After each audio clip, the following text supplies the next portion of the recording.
Hi Junior Chefs! Benvenuto nella mia classe. Welcome to my class.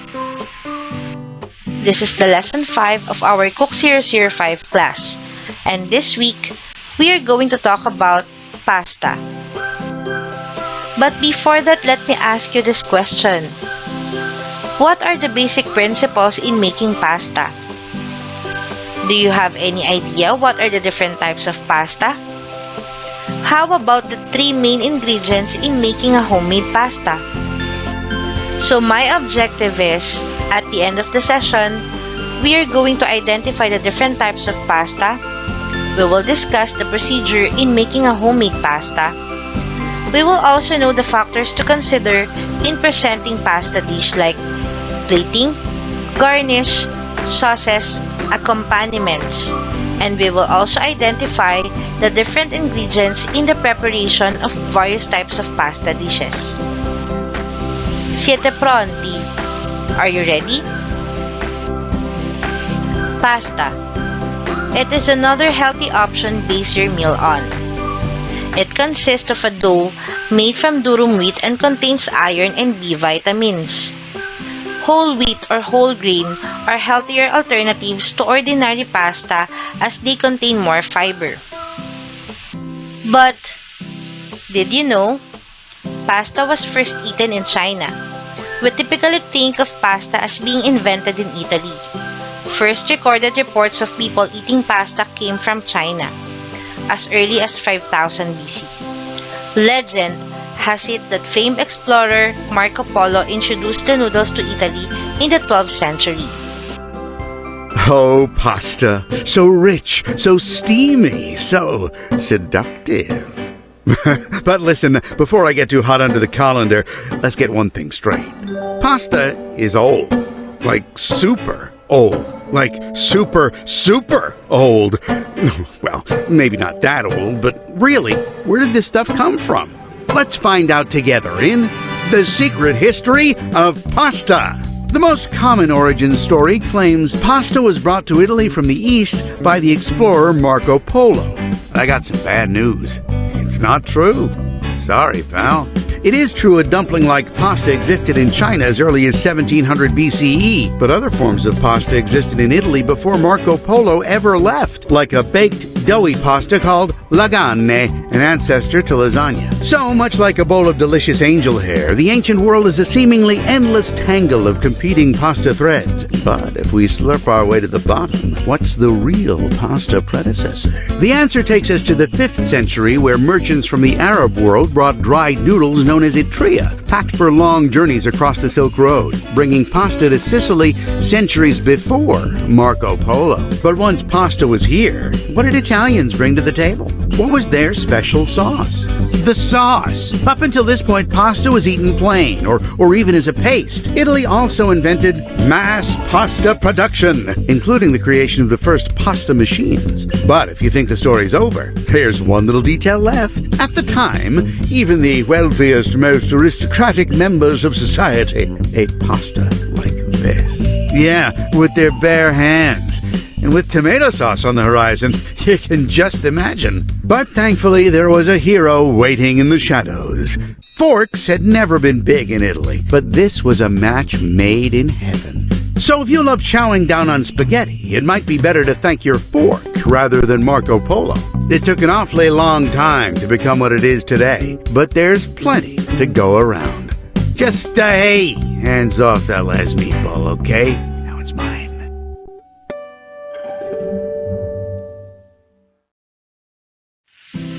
Pasta is best cooked al dente. Al dente refers to the desired texture of cooked pasta in Italian cooking. It literally means to the tooth. Basic principles in preparing pasta. Number 1. Pasta shape. There are hundreds of shapes and sizes of pasta, which each shape used for different preparations based on how the sauce will cling, the texture desired, or how the product will be used. Cooking time depends on the shape. It is important to be familiar with different shapes of pasta so cooking times can be adjusted.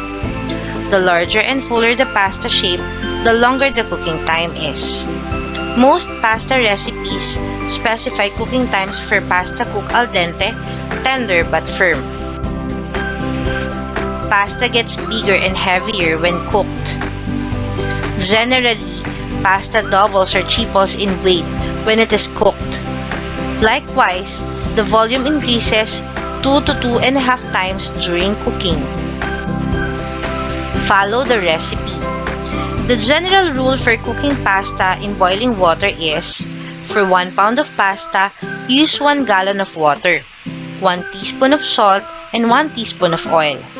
While, for 100 servings of spaghetti, you have to use 6 gallons of water, 2 tablespoons of salt, 2 tablespoons of oil are needed to cook 6 pounds of dried spaghetti.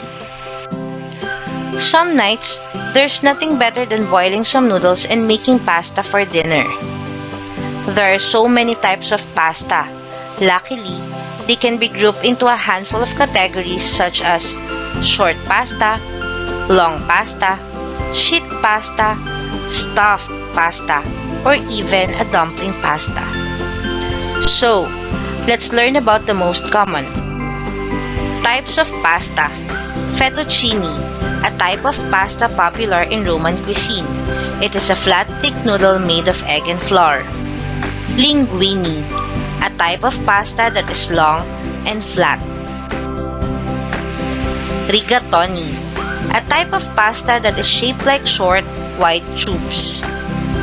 Ziti, medium-sized, tubular pasta. Rotini, a type of helix or corkscrew-shaped pasta. Spaghetti, a long, thin, cylindrical pasta of Italian origin made of semolina or flour and water. Lasagna, square or rectangular sheets of pasta that sometimes have flattened edges. Penne, medium-length tubes with ridges cut diagonally at both ends.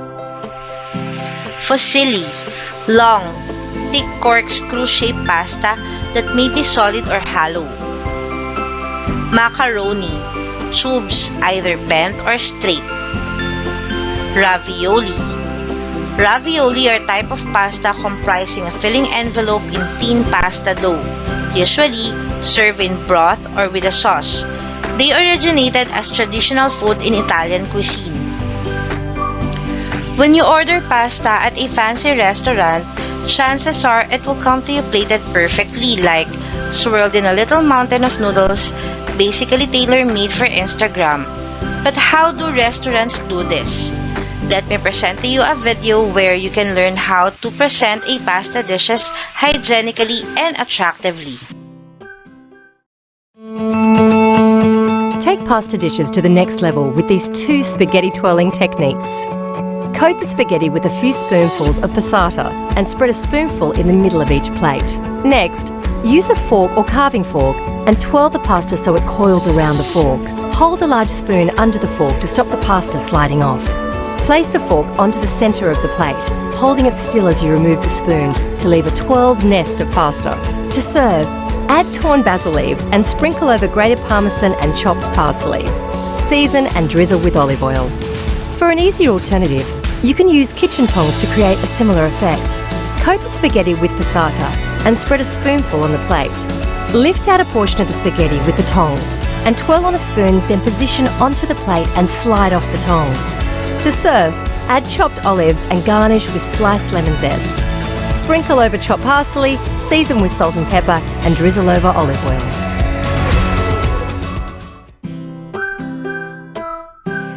Whether it's freshly made or from a box, pasta is one of the simplest and most beloved dishes to prepare at home. Now let me show you the video of the different varieties of pasta dishes.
Now let's make a homemade pasta. If you have flour, chicken eggs, a splash of olive oil, and a bit of salt, you can do it right now. Now let me show you a video of how to make a homemade pasta.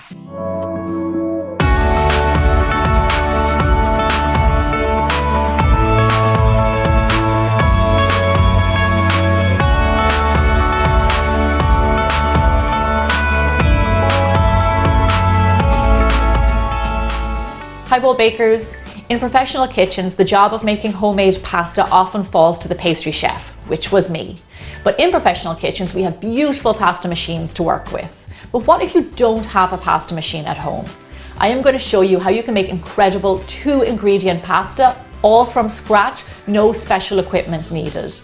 As always, the recipe can be found on biggerbolderbaking.com, and make sure you check out my website. I've got tons more recipes over there. Okay, let's get started with our dough. So I'm going to make my pasta on this nice big marble slab. However, if you want to make it in a bowl, that is totally fine. It'll be a little bit less messy. However, traditionally they would make it kind of free form, so that's what I'm going to do. So our pasta is 2 ingredients. One of the main ingredients is flour. Now I'm using an all-purpose flour, but you can use different types of flour. You can use 00 flour, semolina. You can try gluten-free flour, it just might be a little bit different. Also, you'll be happy to know you can use whole wheat flour and make a delicious whole wheat pasta, and I have that recipe on my website. So I'm going to put this onto my table in one big mound.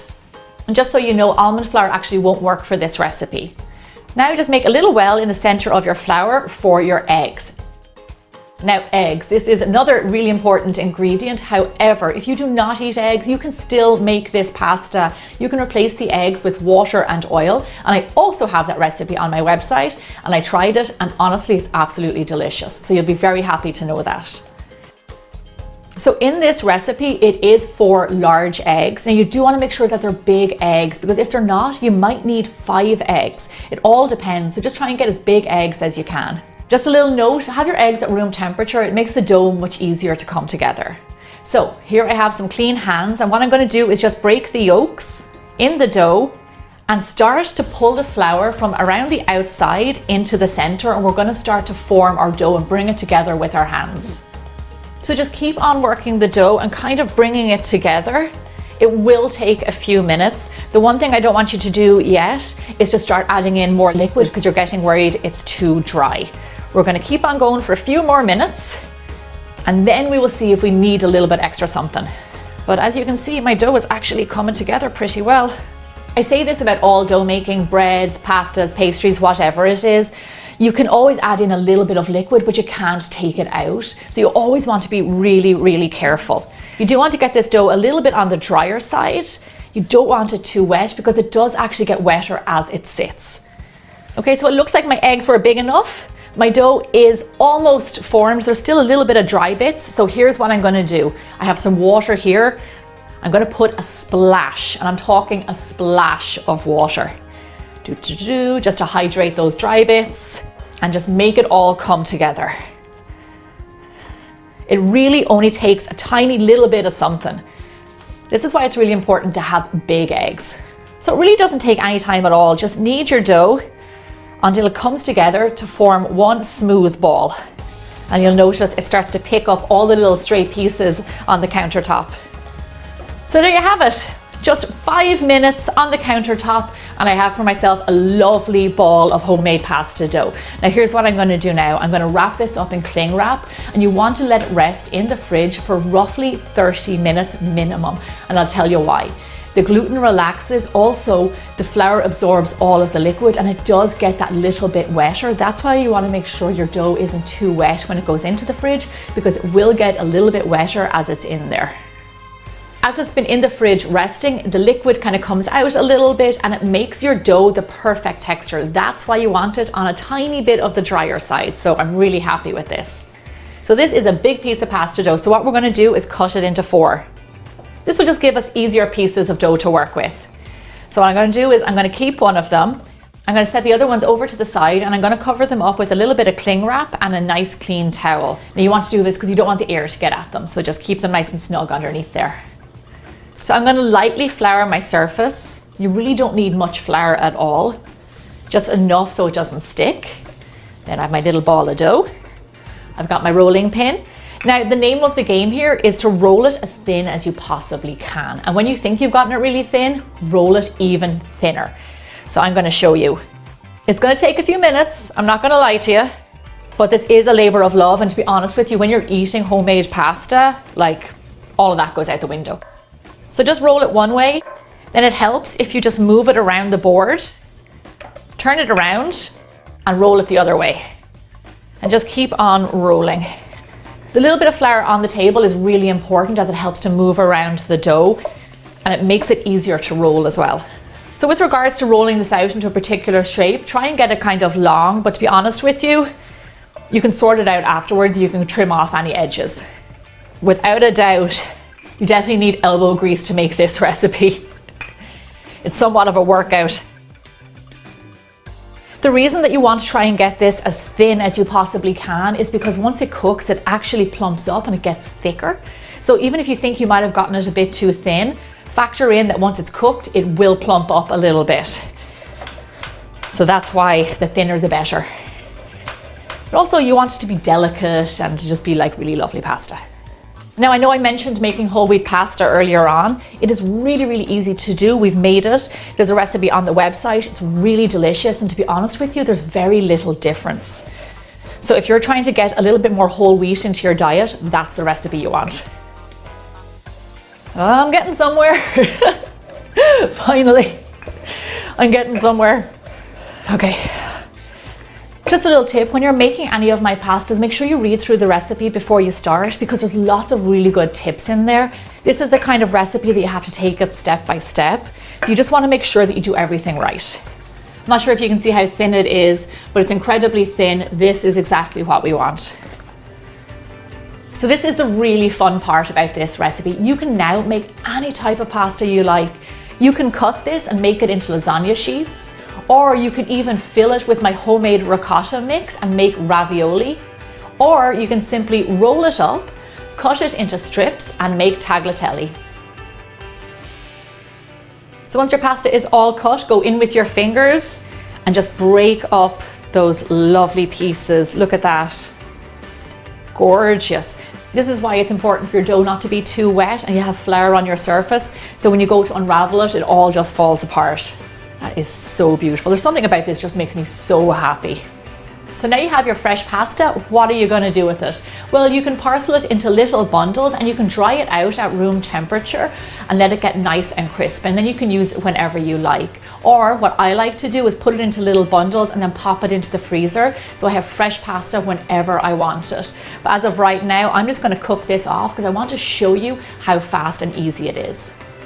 So into our pot of salted boiling water, we're going to add in our fresh pasta. Now, fresh pasta cooks in no time. It really depends on what you're cooking. Maybe if it's a thicker noodle or a ravioli, it could take a little bit longer, but roughly you're looking at around 2 minutes. My tell, honestly, is that when the pasta floats all the way to the top of the pot, that's when it's done. I love homemade fresh pasta simply with a bit of butter, freshly cracked black pepper, and grated Parmesan cheese. There's no doubt about it, I've got a pretty good job, but these are the kind of days I love to come to work.